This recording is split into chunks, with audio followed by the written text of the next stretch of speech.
como le ha pasado a los haitianos. Pero el punto de esto es la política que se ha hecho. Se ha hecho mucha política con el tema del TPS. Yo lo decía, a los hondureños en el exterior se les ve con el símbolo de $1. A nivel de gobierno se ve la remesa, no se mire el aspecto humano. Aquí lo que más preocupa a los gobiernos son las remesas. ¿Cómo se van a mantener los gobiernos? Lo humano, si se quedan sin trabajo allá, ¿qué es lo que va a pasar con ellos? Es lo de menos. Les preocupa las remesas. Y decíamos y reflexionábamos en la mañana que mucha gente manda dinero a estas latitudes y los familiares a veces ni siquiera las cuidan, no ahorran. Lo que hacen con la remesa es gastar, comprarse teléfonos nuevos, cambiar televisor y hacer cuantas cosas. Es lo que hace la gente. Muy pocos ahorran por si le tocara a cualquier hondureño viviendo en el extranjero regresar a su país, haber ahorrado algo que le permita por lo menos, ¿qué?, hacer algo, no venir con los brazos cruzados. Pero se ha hablado del TPS y como siempre lo he dicho acá, jamás se ha hablado del indocumentado, de la persona que tiene mucho tiempo de vivir en los Estados Unidos y que no tiene estatus de nada, pero que ha trabajado y que ya tiene una vida programada ya. No han hablado. Los gobiernos aquí, repetimos, solo cuando va a finalizar el periodo comienzan a hablar más como política y luego lo presentan como un logro. Luego lo presentan como que es un logro de ellos, gracias a sus gestiones y a cuantas cosas, máxime en un año político. Si algo ha servido el TPS es para que mucha gente haga turismo en Washington a nivel de gobiernos. Eso es lo que más se ha visto en el país. Otro tema interesante es paros en educación por una segunda recuperación. Qué pena, esto es una vergüenza. Recientemente dijo el director del Instituto Central que quería una segunda recuperación para evitar tanto reprobado. Regale el año mejor, señor, regálelo. Pero ¿qué ayuda le está haciendo a la educación decir que quieren una segunda recuperación? Regalen el año mejor. Cuestionaban al ministro Escoto por esto, por las reformas o porque él dijo que el primer año había que promover al estudiante para adaptarse. Lo cuestionaron. Ahora piden 2 recuperaciones. Un estudiante en jornada diurna que solo se dedica a eso, ¿cómo es posible que le van a dar tanta recuperación?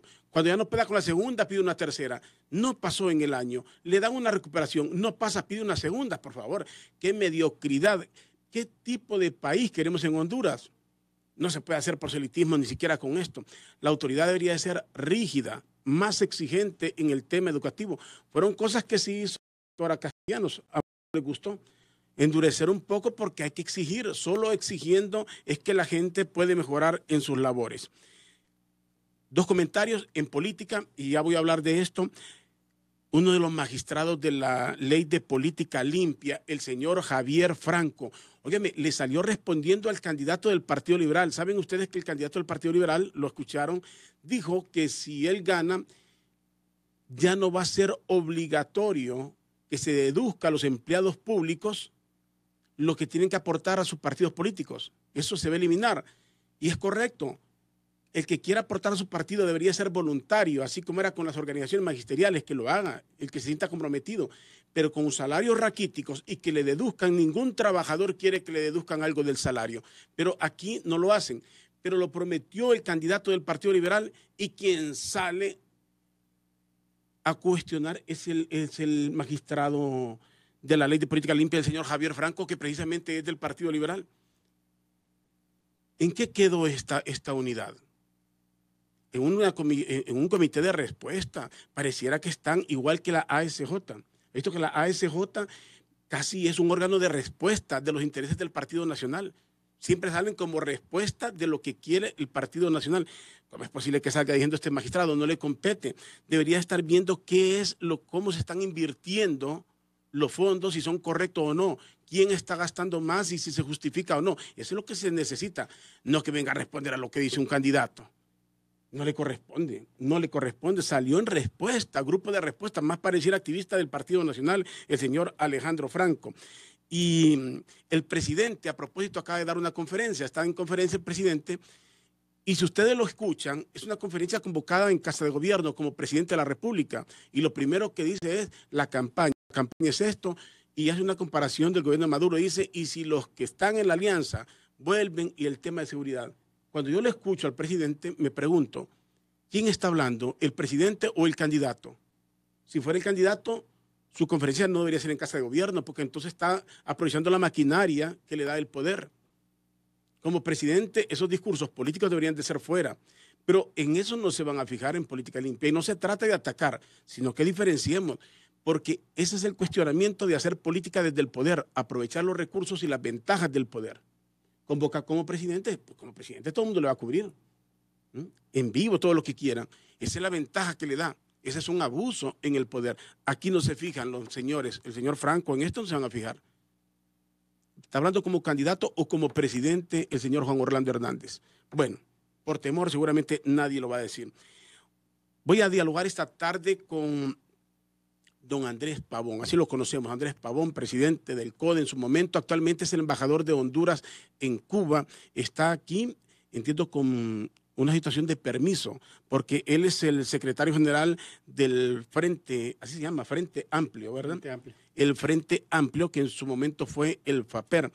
Y estos partidos han recibido tantos cuestionamientos y obviamente como embajador que es de Honduras, porque lo es, no obstante estando en permiso, hay muchas preguntas que tendrá que responder aquí. ¿Qué tal está? Gracias, Andrés, por atender la invitación aquí a Radio América. Y les repito, estamos en el Facebook Live. Muy buenas tardes, estimado Rodolfo. Un gusto en verlo de nuevo. Siempre he sido como fanático de su programa. Desde allá a veces entro al Facebook y lo escucho. Y a veces le mando sus mensajitos, ¿no? Sí, claro, lo recibo. Yo estoy acá, sí, me he incorporado a la campaña de nuestro candidato Isaías Fonseca, un joven talentoso de 30 años de edad y muy activo, es un arquitecto. Yo creo que esa condición lo vuelve inserto en la problemática que tiene Honduras, muy talentoso, propone un gobierno de 3 ejes, que es inversión. También habla de seguridad humana y de trabajo, y cuando habla de inversión, lo hace pensando que Honduras debe de insertarse en el mercado global. Es importante que Honduras logre establecer relaciones con China continental, con el fin de lograr que una potencia de este nivel pueda volver sus ojos en materia de la posibilidad de encontrar fuentes de financiamiento para desarrollar grandes proyectos. Entre estos está la gran tarea de desarrollar el ferrocarril interoceánico y generar ese canal importante, Andrés, para la mercancía del Pacífico hacia el Atlántico y del Atlántico al Pacífico. Pero antes de entrar en detalle de lo que ofrece el FAPER, es importante, perdón, el Frente Amplio, me quedé con el FAPER. Yo. Hablemos un poco del papel. Primero, los cuestionamientos, que ya se ha preguntado mucho sobre eso y aquí le hacen preguntas exactamente sobre ese tema, la participación de estos partidos. Para muchos el hecho de haber revivido en su momento al FAPER, que se transforma en Frente Amplio, es como casi un compromiso con el gobierno, con el Partido Nacional para servir en las mesas. Y eso es lo que más se señala, que estos partidos vienen a servir en las mesas, que su papel como embajador en alguna medida lo compromete siendo empleado del gobierno. ¿Qué responde usted a eso? No, yo creo que primero, respondiendo a la segunda pregunta, cuando el presidente Juan Orlando Hernández me llamó para que acompañara a su gobierno como embajador de la República de Honduras en Cuba, hicimos un trato no por alguna obligación o compromiso que él tenía con mi persona en mi condición de ex candidato presidencial de la República, sino porque desde mucho tiempo atrás habíamos logrado hablar.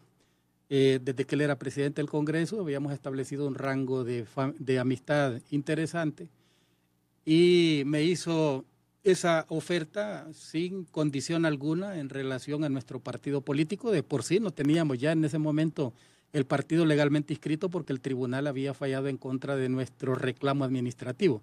La verdad que la Corte falla de manera favorable porque en este país es un país de derecho y todos tenemos, la Constitución dice, todos los ciudadanos de Honduras tienen derecho a formar parte del gobierno. Y en ese sentido yo cumplo un mandato constitucional y el ejercicio del mandato del presidente refleja una pluralidad en su pensamiento doctrinal e ideológico, porque aún sabiendo que mi doctrina es muy diferente a la del Partido Nacional, nosotros logramos trabajar en este gobierno. Y el segundo aspecto es ¿por qué nos retornan la personalidad jurídica? Porque la Constitución de la República dice que el voto es obligatorio.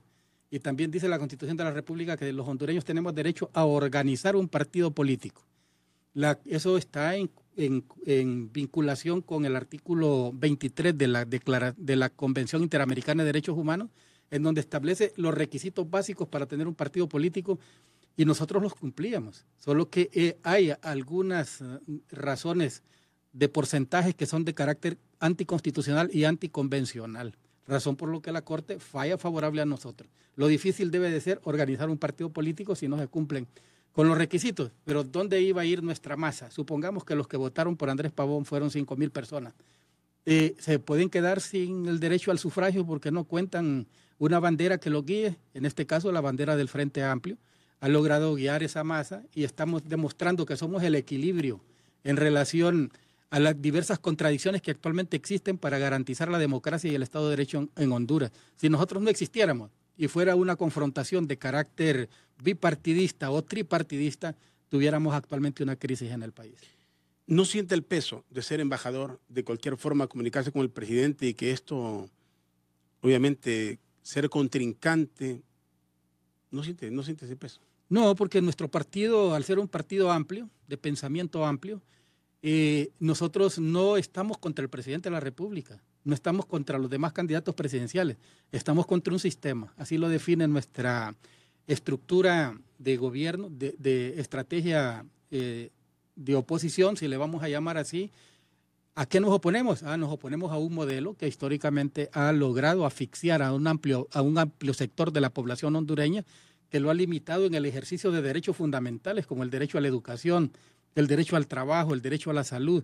Imagínense que aquí tenemos un hospital, este que está aquí al frente, el Hospital Escuela, tiene más de 50 años de que fue construido, pero se han olvidado de Comayagüela. El candidato nuestro ofrece un hospital en Comayagüela, un hospital de especialidades, y también se compromete a que Honduras entre a un proceso de largo plazo para llegar a tener un hospital por cada 100,000 habitantes. Actualmente los hospitales que tiene Honduras son para cada 1 millón de habitantes y eso es grave. Andrés, aquí le voy a trasladar algunas de las preguntas. Sabes que hay muchas. No, hay cuidado. Y dice aquí, su candidatura es de compadrazgo, le dice una persona ahí. Para irse de embajador a Cuba y esa amistad con Jo fue porque le dio hamburguesas y no papitas, como lo hizo Mel, dice una persona aquí. Qué bonito, descarado, Andrés, dice, si respetan la Constitución, ¿por qué no la respetaron con la reelección? Otra pregunta, dice aquí una pregunta sencilla, lejos de las sospechas bien fundadas a la venta de credenciales y los partidos como el FAPER no logran más de 5,000 votos, ¿para qué insisten en seguir en el ruedo político? Los pensamientos y las doctrinas tienen su espacio en el tiempo y van a persistir en tanto haya hombres y mujeres talentosas que sean capaces de ofertarle al resto de la masa. Que hayan por ahora muy pocas personas que se atrevan a seguir nuestro pensamiento, ese es otro problema, que no podemos nosotros resolverlo, pero que estamos en ese esfuerzo de crear condiciones favorables en la sociedad hondureña que pueda generar cambios cuantitativos a cambios cualitativos o cambios cualitativos a cambios cuantitativos, o sea, de calidad a cantidad. En esa medida le diré que Honduras estaría observando la posibilidad de votar por otras fuerzas que por ahora son calificadas como pequeñas. Lo demás son cuestiones de carácter peyorativo, que si hamburguesas, que si papitas. Probablemente Mel me dio unas papitas para que lo acompañara en el golpe de Estado. Y somos amigos personales con Mel. Y esa es la razón que me obligó a compartir con él unas papitas. Y no solo hemos compartido, también en algún momento hemos compartido un buen tasajo de res asada. Va, que eso no es malo, o sea, en un asado usted va a ir. ¿El presidente que ha comido? Con todo, he tenido la oportunidad, fíjese que tuve la oportunidad de compartir una cena con el presidente Juan Orlando Hernández y con el presidente de Cuba, ¿va? El general de ejército Raúl Castro Ruz. Sentarnos en la misma mesa y tener la posibilidad de intercambiar opiniones de diverso tipo. Eso nos da la condición de seres humanos importantes para la sociedad nuestra. Bueno, aquí le cuestionan el número de votos. Si le preguntan a Andrés Pavón, ¿cuántos cargos de elección popular hay por partido? Él solo sacó 5,000 votos, o sea que ni los familiares de sus candidatos votaron por él. No, cómo no. Esos 5,000 probablemente equivalgan a los familiares de los candidatos. No vamos a tener una familia muy numerosa, Rodolfo. Son acciones de la gente que en el fondo sienten que existo como persona, como individuo, con algún nivel de talento y quisieran tenerme ahí recogido en el marco de sus expectativas, siguiendo candidatos que se los buscan de afuera y no del partido que ellos han logrado construir. Pregúntele a Andrés Pavón si está a favor o en contra de la reelección, me dicen aquí. Yo estoy a favor de los derechos de naturaleza política. La Convención Americana habla de que tenemos derechos políticos, derechos económicos, derechos sociales y derechos humanos en todos los sentidos. El artículo 23 es claro.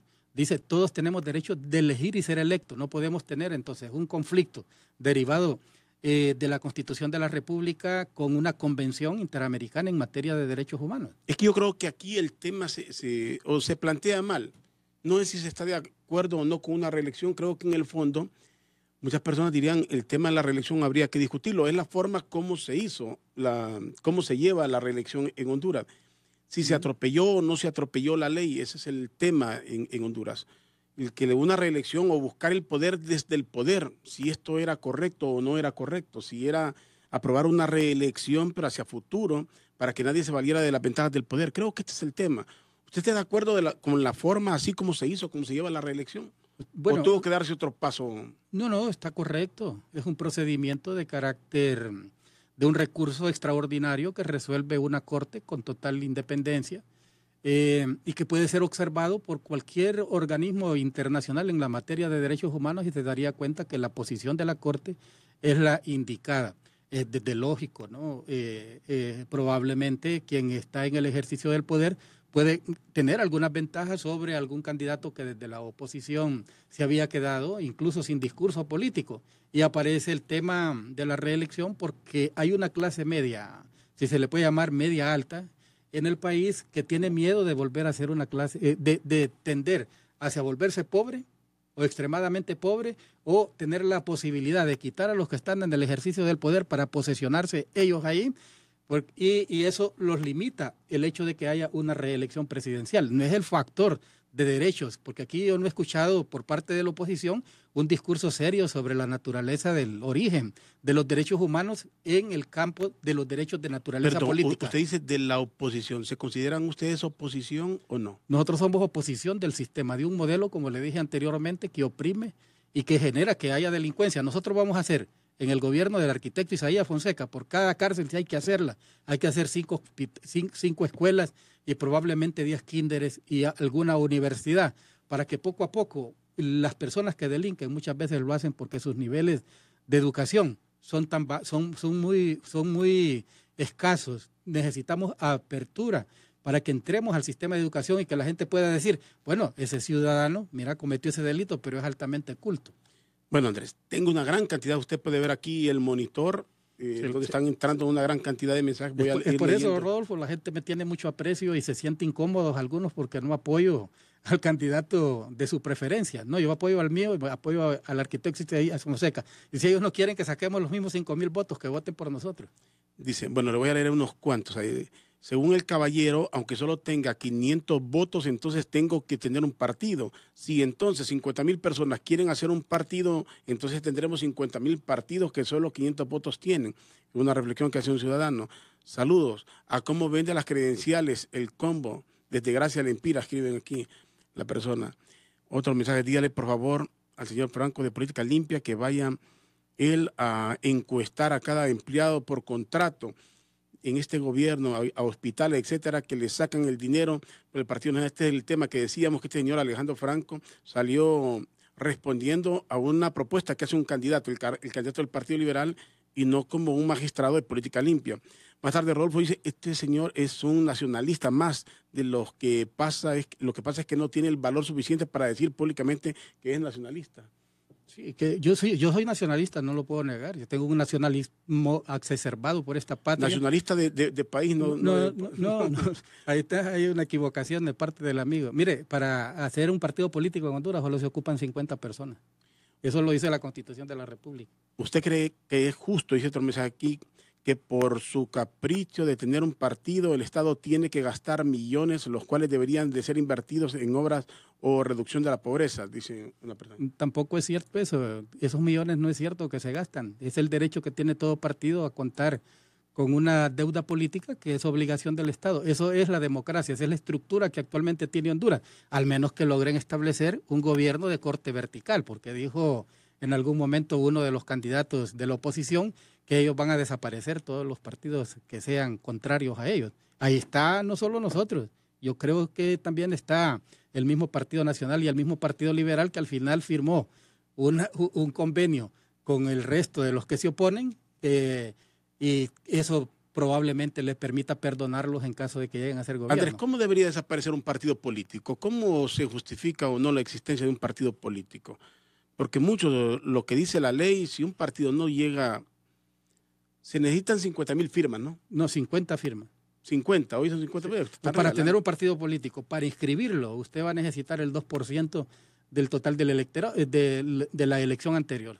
Pero para tener un partido político, Pues sí, usted puede tener 50 firmas. Para inscribirlo ya necesita usted hacer un levantamiento. ¿Para usted justo qué es? ¿En qué momento debería el Estado desaparecer un partido político? Bueno, es que las ideas no pueden desaparecer, prevalecen en el tiempo y el espacio.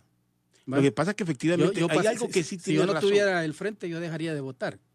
Pero eso constituiría un delito para Andrés Pavón, dejaría de cumplir con sus obligaciones de la Constitución de la República. Lo que sucede es que hay gente que no respeta el libre ejercicio del pensamiento, y estas son sociedades democráticas de naturaleza plural en materia ideológica. Usted siempre fue afín al expresidente Zelaya, obviamente. No, yo he sido afín a la justicia.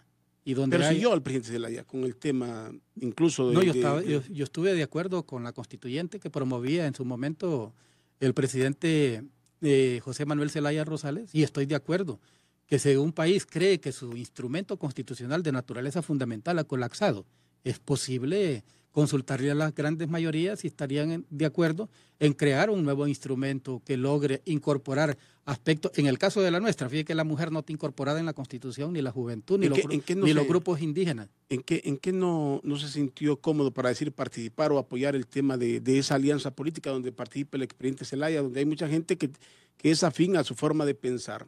Mire, o de hacer una alianza también con ellos. Bueno, la verdad que hay mucho oportunismo, y se dio en aquel momento mucho oportunismo alrededor de la idea que tenía el presidente Manuel Zelaya Rosales para tener un partido político. Usted puede darse cuenta de la crisis que actualmente tienen, de tener que haber buscado de afuera de sus estructuras un candidato que nunca se manifestó a favor del golpe de Estado. Que en algún momento probablemente lo incomodaba la situación que se estaba viviendo en las calles en ese momento en el país. Y eso solo refleja una realidad en concreto. Hay una debilidad de concepto político, doctrinal e ideológico en la fuerza que actualmente tiene este partido político. No descarte usted la posibilidad de alianzas futuras, ¿no? Por ahora eso es como poco probable, pero son partidos que tienen la misma bandera, los mismos colores, y analícelo, ¿va? El Partido Liberal es blanco y rojo. El Partido Libre es rojo y creo que negro. Y negro, correcto. El Partido Unificación Democrática es amarillo y rojo. Y el Frente Amplio es amarillo, rojo y tiene un azul turquesa. Si usted puede ver, hay un color que hace que esas cuatro instituciones políticas simbolicen de alguna manera un esfuerzo de identidad propia. Si los liberales son de un liberalismo que deberían de reformarlo en la coyuntura actual, por otro lado, pues Libre habla de un socialismo de carácter antiimperialista, la Unificación Democrática habla de un socialismo comunitario, y nosotros hablamos de un socialismo participativo. En algún momento, si hubiera alguna capacidad de liderazgo, estas fuerzas pudieran tener una identidad de alianza concreta, digamos, y doctrinal. ¿Dónde se miraría más como en una alianza? ¿Lo ha pensado? ¿Con el lado del Partido Nacional o con el lado de la alianza política contra la dictadura? Bueno, es que si usted observa, hay dos tipos de alianzas ahora. La alianza que promueve la creación de comandos, que ese concepto de comandos, lo pongo entre comillas, es un poco difícil, ¿verdad?, de poderlo aceptar. Tiene como en el fondo la idea de poder crear miedo en el electorado para que no se aproxime a las urnas. Eso va a estar un poco crítico, hay que verlo después de las elecciones. Porque comandos se hablan actualmente en Asia, ¿no? Estos grupos perversos de terrorismo que han causado tanto daño y dolor en el mundo. Y también en el pasado aquí se hablaba de comandos especiales, y es una jerga de carácter militar, porque aquí también las Fuerzas Armadas tienen comandos. Recientemente hubo un concurso en América del Sur en donde se ganaron el primer lugar en operaciones comandos. ¿De qué tipo de operación va a desarrollar este comando antifraude? Para ellos, perder las elecciones ya es un indicador de que hubo fraude y eso pone en precario la seguridad de todos. Entonces habría que crear, por otro lado, fuerzas de los mismos partidos políticos que defendemos el proceso orientadas a la defensa. Eso le marca a usted dos parámetros de desarrollo en este proceso electoral. Por un lado, el Partido Liberal firma un documento y se subsume en su fuerza política al Partido Libertad y Refundación, porque el PINU, de alguna manera, también puede llegarles a sumar alguna cantidad de votos, y también está el Partido Libertad y Refundación, hacen tres fuerzas políticas, la del general Romeo Vázquez, que no se sabe por dónde anda, qué hace, cuál es su posición, y estos tienen la idea de demostrar de que hubo fraude en el país. Para eso, solo creando quizás una crisis en los centros electorales. Pero por otro lado, hay partidos que hemos manifestado públicamente que nosotros estamos a favor del proceso electoral, y hay entonces algunos que dicen, estos tienen una aproximación directa con el Partido Nacional. Bueno, hay muchas preguntas, lo voy a decir, no aparece ninguna todavía positiva, Andrés. Y voy a leer unas cuantas y luego seguimos dialogando aquí. Que tenga vergüenza, al oírlo hablar se evidencia que de oposición no tiene nada. Es más un oportunista, dice, del gobierno. Con esos políticos demagogos, a partir del 2018 Honduras va a ser un país de felicidad. Todos son sin escrúpulos para mentir, no engañen al pueblo, dice otro partido. Dice otra persona aquí, los partidos políticos como la ADC, el Frente Amplio, UD, Alianza Patriótica, lo que buscan es el dinero que se le da después de las elecciones. Se hacen millonarios los líderes de cada partido. Otro mensaje aquí, hola, soy Samantha del Sauce C, voy por el verdadero cambio, dice, y pone aquí a narrarla. Saludos, camarada Pavón, vamos a dar la sorpresa. Vaya, salió un mensaje para usted. Otro mensaje dice aquí, bueno, este es bastante amplio, los derechos también tienen límites, tenemos derechos a ser electos, pero de acuerdo a las leyes del país, o solo porque tengo carro, licencia, tengo derecho a conducir para arriba del límite de la velocidad. Ya se dio color cuando habla en contra de la oposición, acepta que es oficialista, le dice una persona que escribe en estos mensajes. Si quiere comentar algo hasta aquí. Mire, primero, para ilustrar un poco a la persona que escribe, no sé si es hombre y mujer, los derechos humanos no tienen límites, los derechos humanos son ilimitados, ¿va? Y esa es una característica fundamental de la doctrina. Cuando usted limita el ejercicio de los derechos humanos, está desde luego estableciendo una condición de un Estado que niega la existencia de las libertades. Y en el otro aspecto, si usted mira, es un resentimiento que cada día lo han ido construyendo, pero que no se preocupen, independientemente de cualquier condición, nosotros todavía en este país tenemos el derecho de expresar públicamente nuestro pensamiento. Todavía en este país existen las libertades para poder organizar alrededor de nuestras ideas un partido político que puede incluso promover el candidato más joven de la historia. Los jóvenes no han tenido participación directa en política. Por primera vez en la historia nosotros lo estamos presentando. El otro tipo hablan ahí de credenciales, habló alguien parece de la Empira. Las credenciales son un documento propio de los partidos políticos. Pero se venden. No, se ha denunciado que por ahí está el mayor de los negocios. Porque en este país la ley de política limpia no tiene control de la forma en que se puede disponer de dinero. Ellos tienen control únicamente del afiche, de la publicidad, de radio, de televisión. Pero ¿quién tiene el control de aquel caudillo de pueblo que puede comprar la condición humilde de un representante de uno de nuestros partidos? Nadie tiene control de eso. Entonces, ahí, ¿qué es lo que sucede? Nosotros como partido político debemos de apostarle un poco más al trabajo de la construcción de una plataforma más orgánica. Nosotros debemos de tener vida orgánica durante los 4 años, no aparecer únicamente durante los procesos electorales. Y eso va a garantizar al 100% que nosotros tengamos gente que no pueda ser comprada a su voluntad. Y otro aspecto, Rodolfo, los partidos políticos no deben de tener representantes en las mesas. Los representantes de las mesas deben de ser funcionarios del Tribunal Supremo Electoral, así como las Fuerzas Armadas se puso a disposición del Tribunal Supremo Electoral. Los representantes de las mesas deben de estar a disposición del Tribunal Supremo Electoral, como también están a disposición. Pero no está consciente, Andrés, que ni el tribunal tiene credibilidad en el país. Esa es una realidad, que la gente no cree en la honorabilidad del tribunal, y el término supremo siempre se le ha visto más como apodo que como algo que efectivamente exista.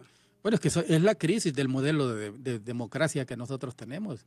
la falta de respeto hasta un policía que le haga un silbato en la calle para que usted pare su vehículo y pueda orillarse a la acera. Le gritan o quizás no se paran. Desde ahí esa falta de respeto equivale a cúpulas más altas. Mire que como los derechos humanos son ilimitados, solo tienen que responder y tener freno en relación a la cultura y al nivel de educación que tenga la población. Usted mira por la televisión y será derecho a la libertad a llamar a un alto funcionario del Estado con la forma del discurso que por ahí trasciende de manera agresiva. No, eso no es correcto. Eso solo tiene que ver con la condición del ser humano. El que escribe de esa manera es una persona que lastimosamente se olvidó de él la cultura, no la escuela, porque muchas veces hemos terminado nosotros la universidad, pero el nivel de cultura que tenemos es odioso. O sea, los parámetros fundamentales del ser humano que deben de estar fundamentados en valores, como el valor de la solidaridad, el valor del derecho al respeto ajeno, el valor de compartir muchas veces lo que tengo, no lo que me sobra. Esos son factores de construcción de una plataforma social de Estado que se olvidan los mandatarios que han llegado al poder hasta ahora. Andrés, la posibilidad que tiene el Frente Amplio de tomar el poder en el país, si somos honestos con lo que vemos en la calle, es nula, casi. O no sé, me va a perdonar, pero yo no veo por dónde el Frente pueda ganar un proceso electoral. Y es aquí donde algunos sustentan que la existencia de estos partidos tiene que ver con la deuda política y la venta de credenciales. No sé qué opinión le merece esto, porque, repetimos, para muchos ahí descansa la existencia de estos partidos, porque la posibilidad de llegar al poder es casi inexistente. Mire, en el caso particular del Frente Amplio, que lleva de candidato al arquitecto Isaías Fonseca, nosotros no tenemos prisa, ¿va? Así como no tiene prisa la sociedad de Honduras. Esta sociedad vota por los sectores que la han sometido a opresión históricamente. La sociedad hondureña ha estado recibiendo, como decía un filósofo por ahí, quizás lo que de manera equivocada nos merecemos. Y probablemente por ahora nuestros candidatos del Frente Amplio no se merezcan llegar al ejercicio de la conducción del Estado ante una sociedad que ha ido perdiendo sus valores fundamentales. Porque en el marco de esto yo le diré que nosotros tenemos una estrategia clara y definida. Estamos en una etapa y no sabemos cuándo va a terminar. Hemos desarrollado en 3 etapas nuestra estrategia hacia la búsqueda del poder. La primera es la de acumular fuerzas. Nosotros cada día estamos acumulando fuerzas y esas fuerzas tienen que ver con talento humano, capacidad de liderazgo, infraestructura propia del partido, capacidad logística para movilizarnos. Y no le hemos puesto un plazo de 20 días que tiene la campaña o de los 90 días que va a tener la campaña. Eso tiene un plazo a largo plazo y no estamos a prisa, no lo hemos definido para que en el 2020 esa condición la alcancemos, porque tampoco sus dirigentes tienen prisa. Imagínense un partido que lleva un candidato de 30 años, que el secretario general por ley tiene apenas 24 años. Es un partido que no tiene prisa para pasar a una etapa de equilibrio. Cuando nosotros estemos sentados en una etapa de equilibrio, tal vez tenga la oportunidad de conocer en el marco de mi partido el equilibrio que hemos alcanzado. Vamos a volver a estarnos sentados aquí, Rodolfo, quizás con una buena edad, pintando más canas de las que tenemos, y le voy a recordar este momento. Alcanzamos por fin el equilibrio que necesitaba la sociedad hondureña desde el Frente Amplio para poderle apostar a la toma real del poder. ¿Por qué se pelearon con Edras Amado López y el grupo que él representa? Esos pleitos dejan esas impresiones de que hay algo más allá del proceso electoral. ¿Qué es lo que se peleaban? ¿Liderazgo?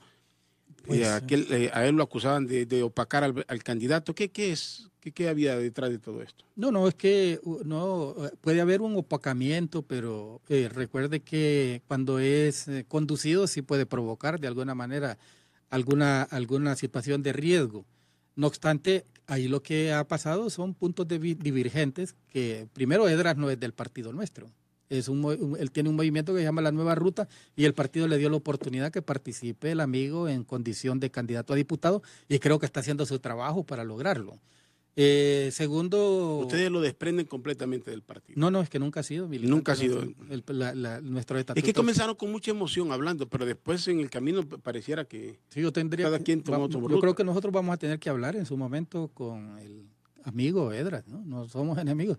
Yo me fui de aquí, pensé que las cosas estaban buenas. Cuando acuerdo las cosas cambian, porque hay un equipo de estrategas que están conduciendo la campaña de nuestro candidato en el marco de esa estrategia que le acabo de presentar, una estrategia de 3 puntos también: acumulación de fuerzas, equilibrio y la búsqueda del poder. Andrés, su historial como en el CODE, como defensor de los derechos humanos y su participación política, ¿no cree usted que lo deteriora un poco en imagen? Que la credibilidad que tenía ante muchos sectores aquí en política termina afectándolo.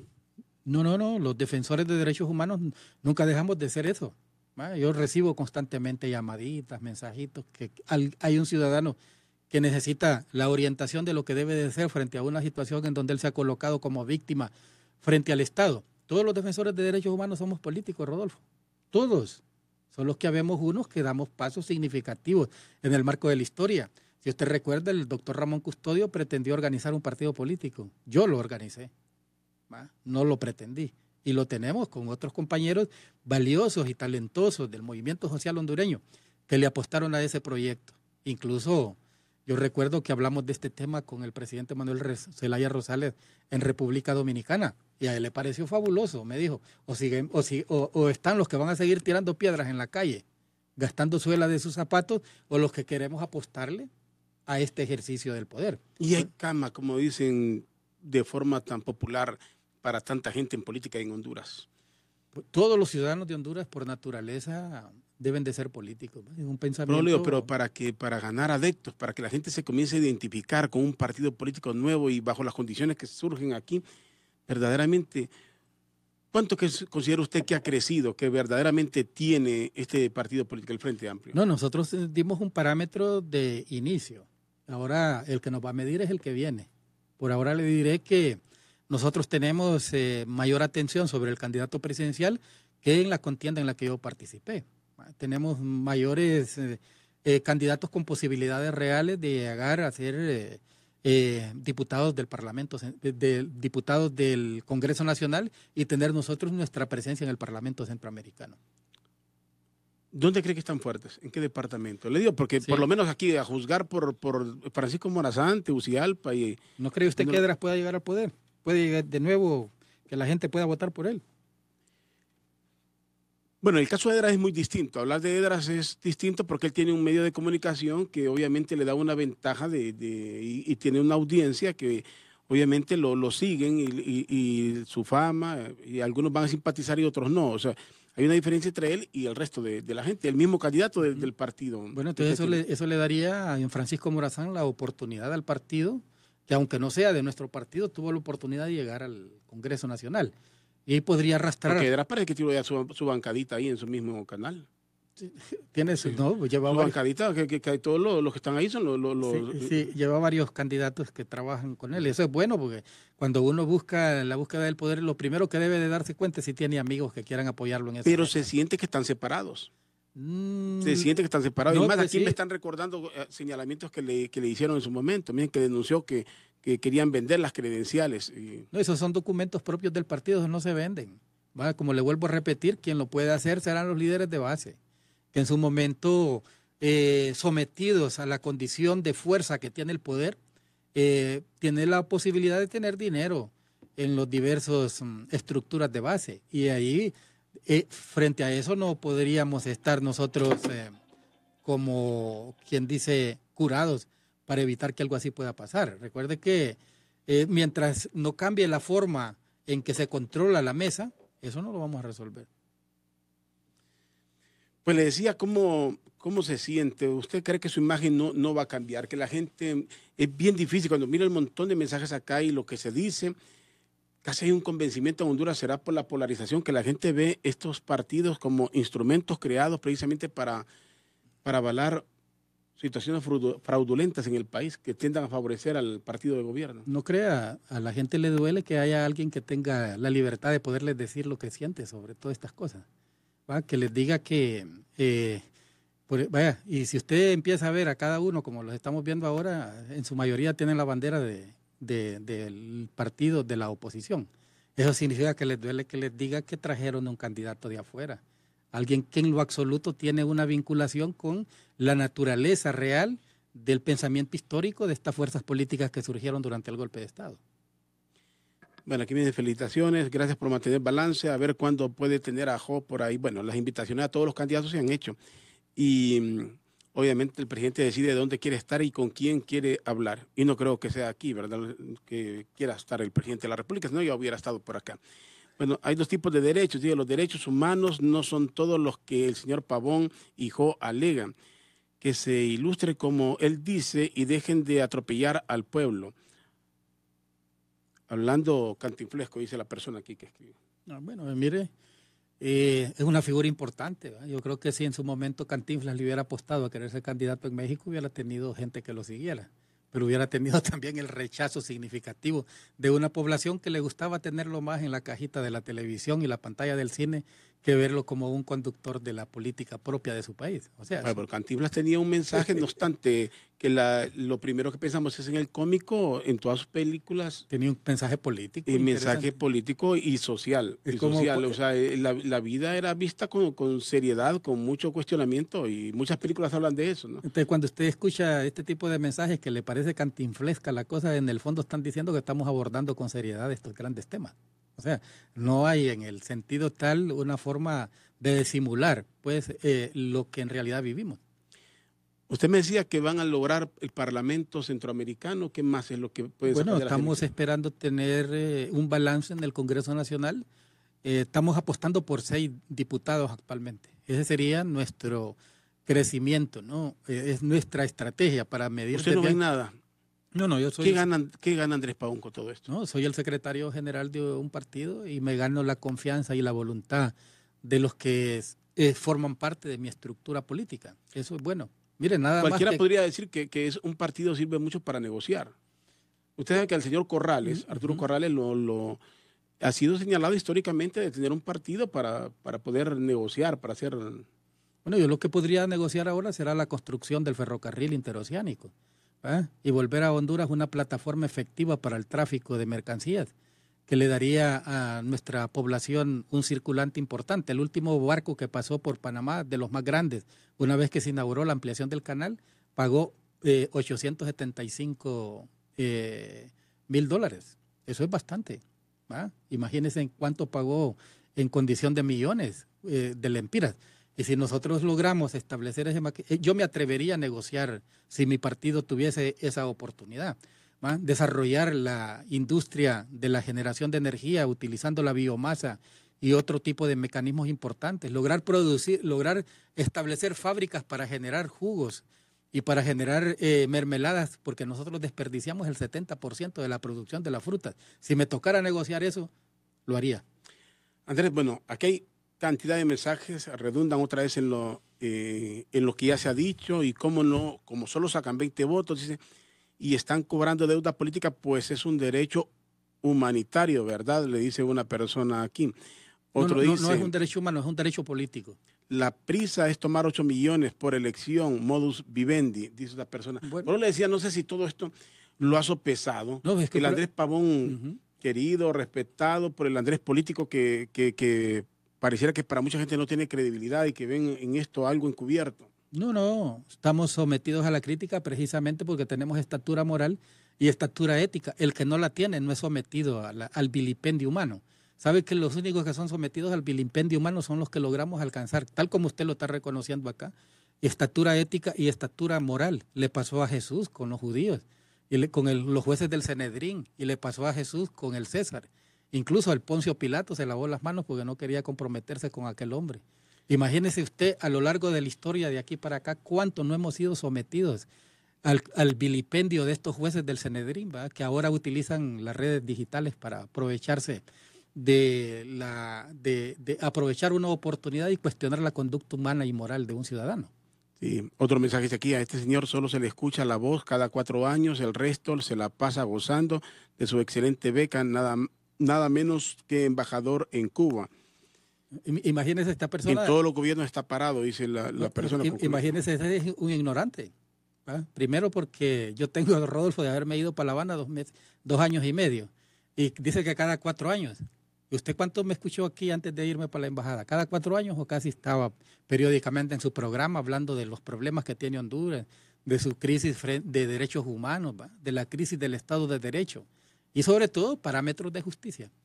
Buenas tardes, Rodolfo. Oye, puede preguntarle a su invitado cuánto reciben por participar en las elecciones, si van a tener la hombría de cerrar dicho partido después de que las elecciones, por no obtener votos suficientes, nos salen muy caros esos partidos enanos, dice la persona que escribe. Bueno, el tipo como que no sabe que somos hombres.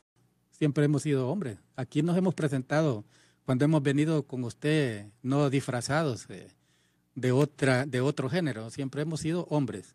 ¿Ah? Respetamos a las mujeres que forman parte de nuestro partido y cuando vengan acá van a venir en condición de mujeres. Y también respetamos las otras voluntades de opciones sexuales que pueden darse en este país. Ese respeto nos hace no abandonar nuestra condición de ciudadanos del género masculino. Otro mensaje. Saludos, Rodolfo. Se le escucha siempre, gracias. Que mencione algún logro que haya hecho como embajador para merecer el sueldo del gobierno, le pide una persona. No, yo los logros no los puedo mencionar, eso lo sabe el pueblo y quien ha sido mérito de los mismos. Eso sería como estarme dando combos y platillos a mi favor, pero que haya algún ciudadano que diga que, o los sectores con los que actualmente hemos estado tratando el tema empresarial hondureño en Cuba, que haya alguien que niegue que hemos estado en eso.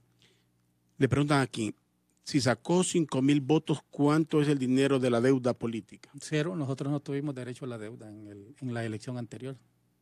Pero participaron, ¿cómo Sí. participaron? ¿Pero por qué? ¿Porque desaparecieron? Porque los que participaron tienen derecho. No, por una jugada que tuvo el tribunal en una interpretación de la ley, nos dejó sin la deuda política y ahora pues estamos esperando a lograrla. ¿Cuánto les hubiera significado, Andrés? Tuvimos que ver lo que mismo que tiene el Pino, que es aliado del Partido Libre, porque el Pino no sacó ni los 5,000 votos y ese partido nadie lo menciona, ¿no? Que está en el marco de esta estrategia de oposición. Nadie dice para dónde van a ir este tipo de credenciales que tiene un partido que no logró alcanzar los 5,000 votos. Bueno, pues le voy a contar que aquí, particularmente en el programa, y yo lo he dicho, el Pino ha estado de gratis hace mucho tiempo participando en la vida política. Sí. Ha estado de gratis un partido que, lejos de crecer, ha disminuido. La particularidad de este proceso es que el Pino se alimenta de gente que viene del PAC, la gente que sacaron del PAC y que es gente que logró colarse de alguna forma, que fueron emblemáticos y que son los que le están dando una inyección. El Pino, es más, llegó Doris, gracias a Doris tuvo una representación y de ahí la gente que ha llegado es la que le está dando nombre. El Pino como tal, creo que nadie se puede ofender por decir la verdad. El Pino es un partido que ha estado de gratis, igual que la Democracia Cristiana. Yo hablaba con el compañero Padilla, por cierto le doy mi pésame por la muerte de su querida madre, que si a nosotros se nos denominaba un partido de maletín es porque en ese maletín han de caber las cosas pequeñas que tenemos, nuestros pequeños logros. Ellos han de ser un partido de contenedor. No obstante, él recibió un contenedor sin cabezal y sin contenido adentro. Veremos ahora si logra llenarlo y compararse como los demás partidos tradicionales que son calificados partidos de contenedores. Tienen la capacidad de mantener fresco sus conquistas y sus beneficios que actualmente tienen. ¿Vale? Por ejemplo, ¿quién cuestiona todos estos empleados públicos de la oposición que actualmente están en ese gobierno? ¿Vale? Aquí nosotros tenemos un Estado benefactor y bajo el marco de ese Estado de benefactor muchos reciben un cheque del gobierno, incluyendo muchos profesores, reciben un cheque del gobierno y son oposición y son candidatos a diputados. Profesores como... No, los 50 y pico de mil de profesores que están... Ah, bueno, pero ahí, Andrés, no sé, ahí están prestando un servicio, es un trabajo. Y yo lo estoy prestando. No, pero le digo, pero en este caso el maestro es un empleado. Todos los que son empleados del gobierno le prestan un servicio. Claro. Desde la Cámara Legislativa hasta la Corte Suprema de Justicia y el Ministerio Público. Al gobierno, le guste o no, tiene que pagar maestros. Tiene que pagarlo obligatoriamente. Y aunque le guste o no, tiene que pagar, digamos, embajadores y cuerpo diplomático en los países donde tiene relaciones diplomáticas. ¿A qué aspira usted luego de que pase este periodo, que pasen las elecciones?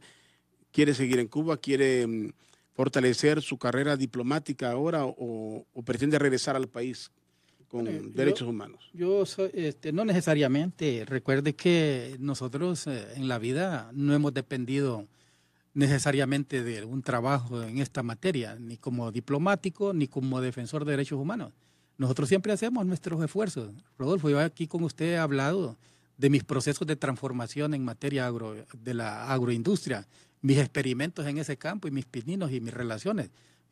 Eso me permite a mí ser una persona que al menos tengo garantizado mis alimentos, mi derecho a mi vivienda, mi derecho a condiciones que debe de tener todo ciudadano en este país, y me permite a la vez tener la potestad de hablar con libertad de que todos los ciudadanos debemos de alcanzar parámetros de seguridad humana tan importantes que no nos permita quitarle al otro lo que le corresponde.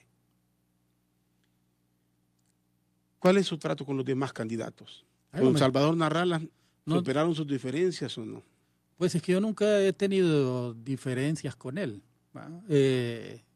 Él ha tenido históricamente un discurso huracanado, ¿no? Inestable, como dicen los parámetros cuando usted se monta en un avión y hay tormentas, le dice el capitán, no le estamos en un clima inestable, pueden pasar turbulencias en el camino. Entonces, pero eso no significa que una vez superada la turbulencia usted recupera de nuevo su equilibrio y continúa. Eso ha pasado con algunos de los candidatos, he tenido la oportunidad de platicar con todos ellos, con todos. Le diré que con Eliseo Vallecillo nos hemos conocido en este mundo de las luchas sociales, con el señor Lucas, es todo un ícono Lucas, de la lucha agraria, perdió a su padre y parientes cercanos en la masacre de los Horcones en Olancho. Tiene el otro candidato, bueno, el general, conocemos al general en su gesta que para él fue heroica de dar un golpe de Estado, utilizado o no, pero él fue la figura protagónica desde las Fuerzas Armadas en el ejercicio de esa acción.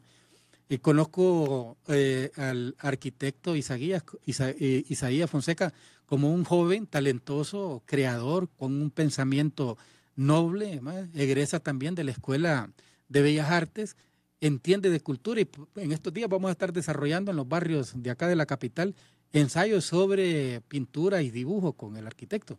Bueno, se me fue el tiempo y aquí le dice, Clara, la persona dice el término cantinflesco es como el actuar maquiavélico. No me refiero al personaje, sino a la forma cómica en que se pasa de una cosa a otra sin aterrizar, dice la persona acá. Él tampoco conoce a Maquiavelo. Maquiavelo fue un hombre talentoso, ¿no? Talentoso. Maquiavelo un excelente asesor de la familia esta que ocupó el trono en ese momento en el país donde él estaba. Eso es... tendría que leer. La obra es clásica. Lo que pasa es que se quedaron algunas frases que la gente las malinterpreta. Sí, las malinterpreta, así como dicen que, me decía Matías, ya tú encontraste dónde es que dice que los perros ladran, que le dice el Quijote a Sancho. Bueno, yo he leído el Quijote y esa parte en sí no la he encontrado, pero quizás hay alguna interpretación. Entonces hay alguna gente que vive como los rótulos de la carretera, que dice salva vida. Y salió una cerveza ahí. Esa gente vive emocionada porque eso es lo que ha sido hasta ahora la oportunidad que ha tenido de leer. Vamos a desarrollar bibliotecas públicas en los barrios. Incluso hasta en los buses hay que colocar algún par de libros para que la gente se atreva a entrar al conocimiento universal. Andrés, se me fue el tiempo. Gracias por acompañarnos acá. Le digo, Andrés, porque tenemos una amistad de mucho tiempo. Andrés Pavón hoy es el embajador de Honduras en Cuba. Está con permiso acá en esta actividad política con su frente amplio apoyando a su candidato Elías Fonseca. Gracias, Andrés. Ahí está la cámara. Si quiere decir algo, ahí quiere despedir de la gente que lo ha visto en el Facebook Live y que lo escucha aquí en Radio América. Bueno, señores, siempre... Con el micrófono, Andrés. Siempre decirle al pueblo de Honduras que estamos con él, con aquella gente que nos entiende, nos comprende y que seamos capaces de caminar sobre el sendero alumbrado por el sol, nuestro gran frente, el Frente Amplio, arquitecto Isaías Fonseca. Vamos más allá, por más triunfos. Gracias. Andrés Pavón, esta tarde con nosotros aquí en Doble Vía. Gracias a todos por sintonizarnos.